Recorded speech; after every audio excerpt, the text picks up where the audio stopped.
of Norfolk's gauge. And Norfolk, throw down his. When, Harry, when? Obedience bids, I should not bid again. Norfolk, throw down, we bid.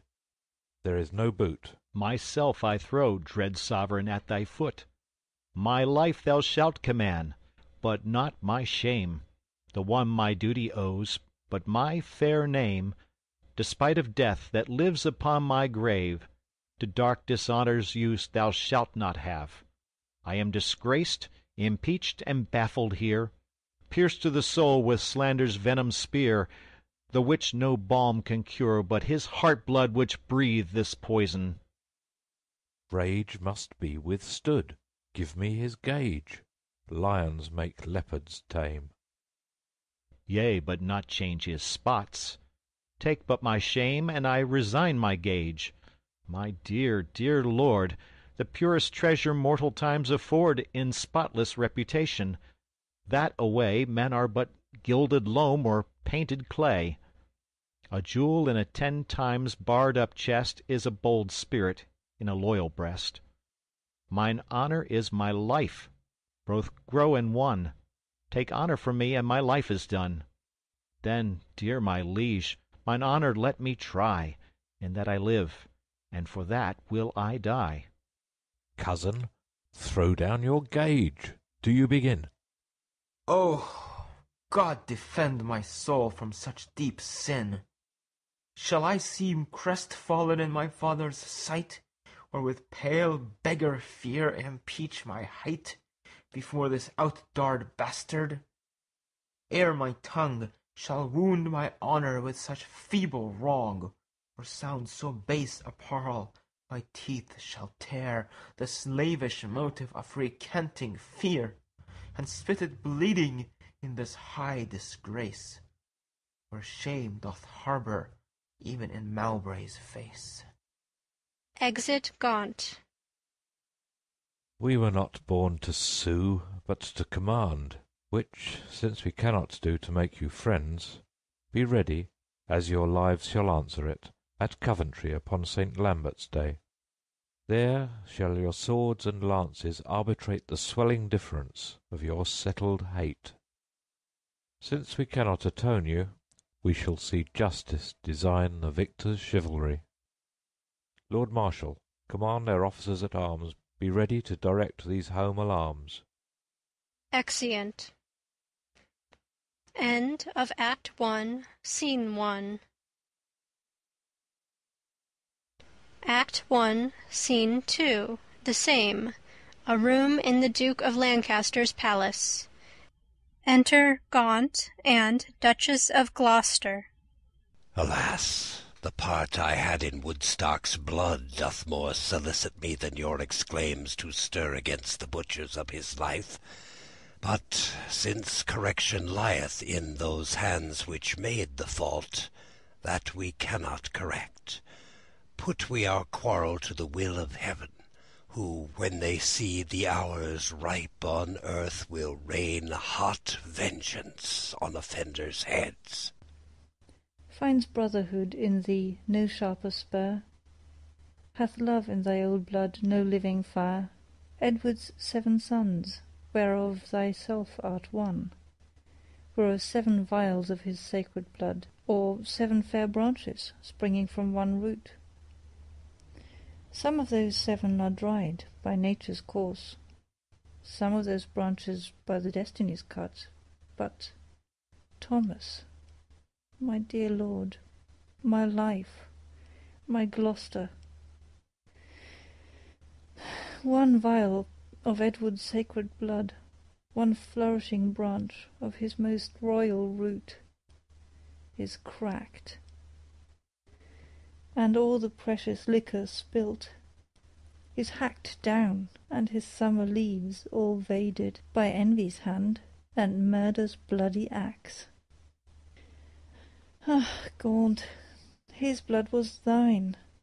That bed, that womb, that metal, that self-mould that fashioned thee, made him a man. And though thou liv'st and breath'st, yet art thou slain in him. thou dost consent in some large measure to thy father's death, in that thou seest thy wretched brother die, who was the model of thy father's life. Call it not patience, Gaunt, it is despair. In suffering thus thy brother to be slaughtered, thou showest the naked pathway to thy life, teaching stern murder how to butcher thee. That which in mean men we entitle patience, is pale cold cowardice in noble breasts. What shall I say? To safeguard thine own life, the best way is to venge my Gloucester's death. God's is the quarrel, for God's substitute, his deputy, anointed in his sight, has caused his death, the which, if wrongfully, let heaven revenge. For I may never lift an angry arm against his minister. Where then, alas, may I complain myself? To God, the widow's champion and defence. Why then, I will. Farewell, old Gaunt. Thou goest to Coventry, there to behold our cousin Hereford and fell Mowbray fight. Oh, sit my husband's wrongs on Hereford's spear, that it may enter, butcher, Mowbray's breast. Or, if misfortune miss the first career, be Mowbray's sins so heavy in his bosom that they may break his foaming courser's back and throw the rider headlong in the lists, a caitiff recreant to my cousin Hereford. Farewell, old Gaunt. Thy sometimes brother's wife, with her companion, grief, must end her life. Sister, farewell. I must to Coventry. As much good stay with thee as go with me.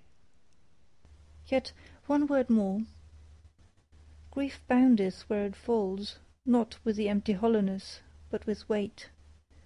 I take my leave before I have begun, for sorrow ends not when it seemeth done. Commend me to thy brother, Edmund York. Lo, this is all. Nay, yet depart not so. Though this be all, do not so quickly go. I shall remember more. Bid him, with all speed at Plashy visit me. Alack, and what shall good old York there see? But empty lodgings, and unfurnished walls, unpeopled offices, untrodden stones, and what here there for welcome but my groans? Therefore commend me, let him not come there, to seek out sorrow that dwells everywhere. Desolate, desolate will I hence and die. The last leave of thee takes my weeping eye. Exeunt. End of Act 1, Scene 2. Act 1, Scene 3. Open space, near Coventry. Lists set out and a throne. Heralds, etc., attending. Enter the Lord Marshal and O'Merle. My Lord O'Merle, is Harry Hereford armed? Yea, at all points, and longs to enter in. The Duke of Norfolk, spritefully and bold, stays but the summons of the appellant's trumpet. Why then, the champions are prepared, and stay for nothing but his Majesty's approach. Enter King Richard, who takes his seat on his throne. Gaunt, Bushy, Bagot, Green, and others who take their places. A trumpet is sounded, and answered by another trumpet within. Then enter Mowbray in armour, defendant, preceded by a herald. Marshal, demand of yonder champion the cause of his arrival here in arms. Ask him his name, and orderly proceed to swear him in the justice of his cause. In God's name and the King's, say who thou art, and why thou comest thus knightly clad in arms, against what man thou comest, and what thy quarrel. Speak truly on thy knighthood and thy oath, as so defend thee heaven and thy valour. My name is